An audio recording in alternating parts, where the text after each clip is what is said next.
بسم الله الرحمن الرحیم. خۆشەویستان، ئەمڕۆ ڕۆیشتم پەشمەک بۆ منداڵان بکڕم لە تارانێ.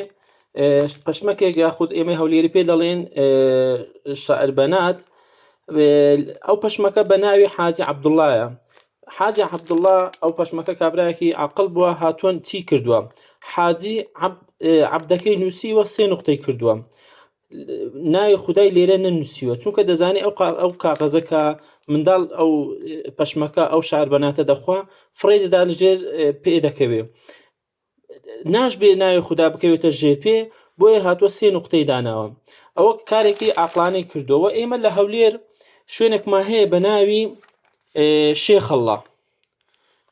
ئەو کەسانێک کە لە شێخەڵڵا ئیش دەکەن ئاوا دەنووسرێ شێخەڵڵا، بازارێکە لە ناوڕاستی هەولێر. هیوادارم ئەوانیش ئاوا بنووسن شێخ، ئەلفێک بکەن و 3 نوقتەدا بنێن کە ئەوە دیلالەتە لە ناوی شێخەڵڵای، بۆ ئەوەی کە ئەگەر هەر کەسێک ئەو کاغەزە فرێش بداتن، کاغەزەکە ناوی خودای تێدا نییە و ئەو کەسە گوناهبار نابێت. هیوادارم ئەو خاڵە جێبەجێ بکەن بۆ ئەوەی گوناهبار نەبن. خوداتان لەگەڵ.